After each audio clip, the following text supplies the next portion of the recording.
Hey, Ort, Carco here. So I know tonight I was supposed to make a video showing you guys the first part of how to build a guild house, but I had an experience today that I think is a little bit more relevant and you guys might find a lot more interesting. Um, Let me see. So originally, it's basically I'm going to tell you all about my Oculus Rift experience. I think it's really relevant to, frankly, everybody because the Oculus and VR in general is something that really excited me. And then when Ort said they were going to do it, I went absolutely nuts and started following everything going on in the VR world. And me talking about it.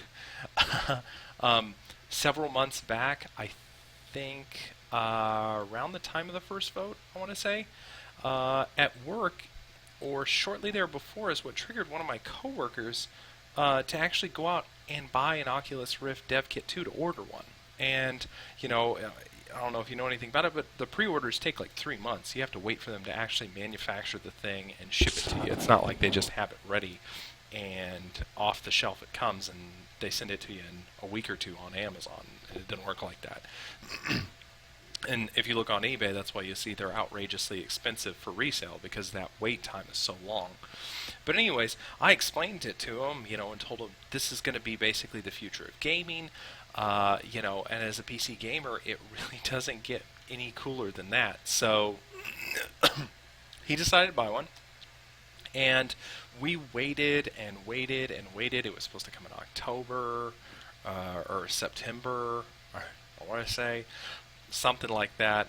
And I hassled this guy like twice a week, and he basically, kept checking, and it finally came yesterday. And then he brought it into work for us to try out today. And so naturally I went nuts. I was already thinking in the back of my mind I may just very well buy this off of him and even pay the markup to get my hands on it because I know that the devs have been working on Oculus support inside Ort, and nothing would be better than walking around this totally awesome universe than walking around this universe in 3D immersion. And so I was pretty much dying to try it and pretty much as excited as could be. So anyways, what happened is we all took turns trying it out. And it was a Dev Kit 2 model. I did the desk thing where it's the demo, you sit at a desk, and in that desk you look around and you can see down. It's pretty cool. Then I tried the Helix roller coaster. And you go around and man, it's very real and you do feel it. The videos of people acting silly are not exaggerated. That's not made up. They're serious and they're not BSing you. Then I took a break for a while. We had a problem with it. I worked on troubleshooting it for a couple more hours during lunch and stuff like that. And anyways, I finally got it going again, and I tried out the lava ride, which is where you're like in this seat and you like lean forward to make it go, and then like in certain parts you can't control how fast it goes. And had a pretty good time doing that. I tried out Half-Life 2, Mario 64, just kind of casual games. You're walking around, not moving real fast. And through all this testing, it was just as awesome as I had imagined, in my dreams of what the experience would be like. It truly lived up to the expectation. But we pretty quickly realized that different people react to VR differently. And that's really why I'm making this video. I thought everything would be peachy groupy and I would just be having a blast. But it turns out I was kind of the odd man out. A coworker of mine sat down, tried it out. He didn't have any problems at all. He was like, let's do it 2-3 times. I pretty quickly couldn't stay in a demo for more than maybe a couple minutes before I had to take the goggles off. It makes some people nauseous. Don't get me wrong, I configured the device. I set up a separate profile. I looked into the optics to make sure I had the distances correctly. I read all the developers' documentation, followed all of their instructions. I mean, I'm a pretty meticulous guy to make sure I do everything exactly the way they wanted me to do it to make sure I'm not doing something wrong, especially where it's like an interface like that. So you know, I did it, and I just kept getting sick. And the bad part is like I got so sick, and I'm talking about I did these demos for a couple of minutes, and I was sick for like 3 hours afterwards. And I mean like 3 clicks shy of vomiting. I kept burping periodically. My mouth was salivating. I mean, this is pretty unpleasant stuff. And I did some research, and it turns out I'm not alone. um, okay, so your ears contain sacs that have fluid in them, and that's how you feel motion. Okay, uh, what I experienced is what I'm suffering from is what's called simulator sickness, and it turns out the Oculus, and it's not the first party to experiment with this and discover this.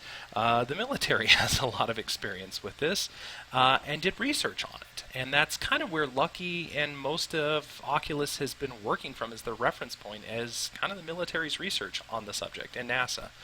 Um, what it is your eyes perceive motion, but your ears, which is what your body senses as motion, does not. And that disconnect in your brain for certain people is interpreted that your body has probably ingested a neurotoxin and your body wants you to get it out, so it starts making you sick. And if you keep using the simulator and you feel nauseous, you can vomit. So be careful. Listen to what your body is telling you. I wanted to make this video because I want people to understand that a certain percentage of people will have the nausea. Like, roughly, if we go off the Army's number, and I'll include a link to the source material so you can go read it for yourself, about half of everybody who gets stuck in a simulator has some sort of effects. Now, it varies. You need to understand not everyone has what I have. I'm on the far end of the spectrum of the extreme scope of really bad time. Some people have minor effects that last for less than an hour.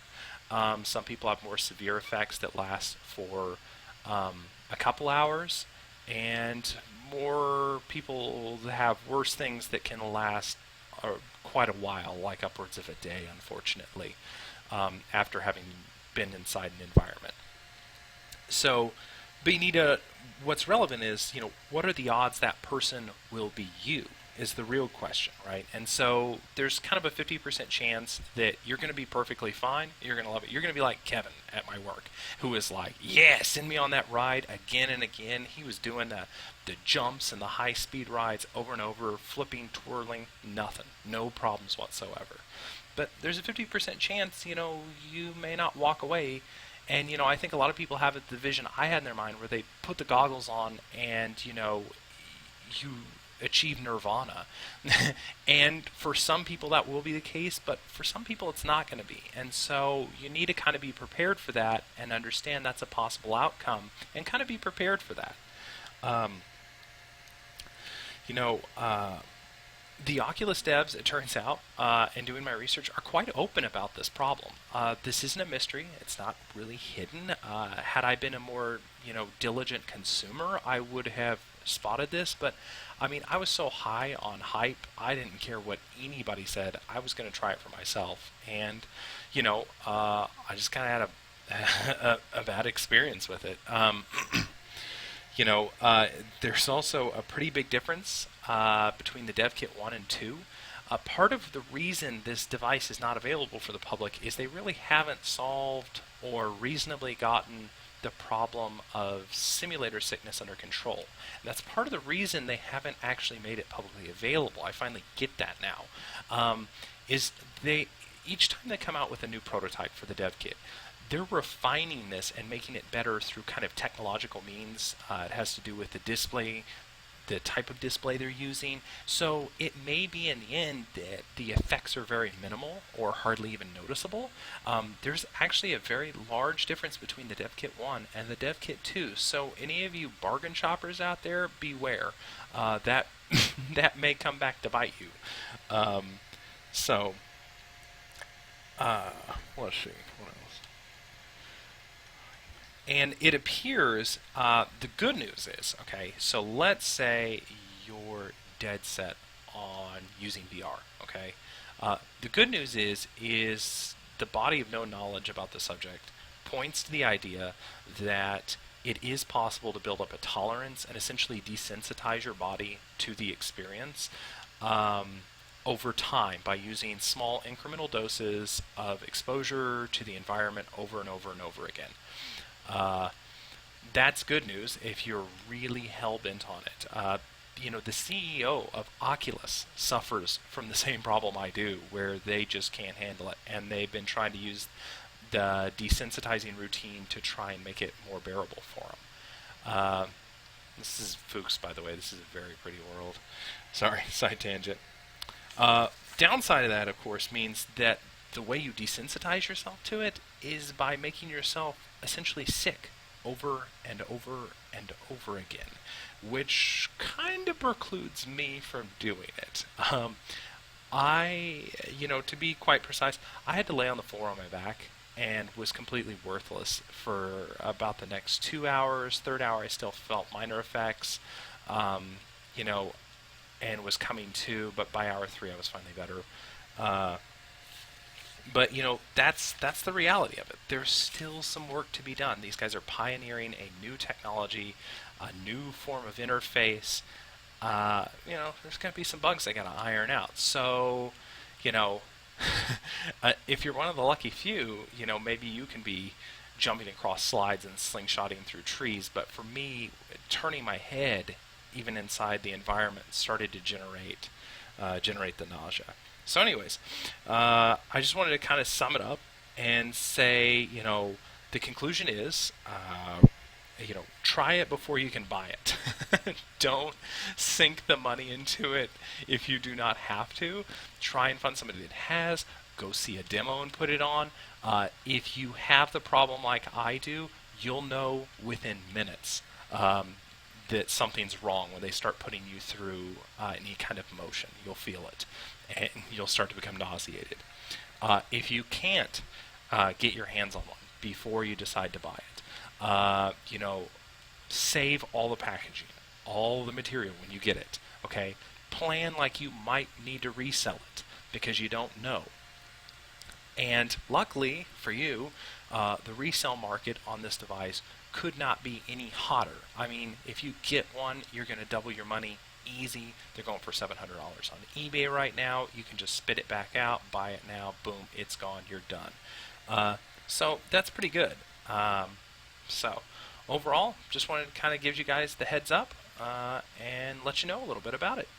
Thanks for watching, and I'll be making the video tomorrow about levels 1 and 2 for the Guild Hall. And follow me on Twitter, and thanks for watching.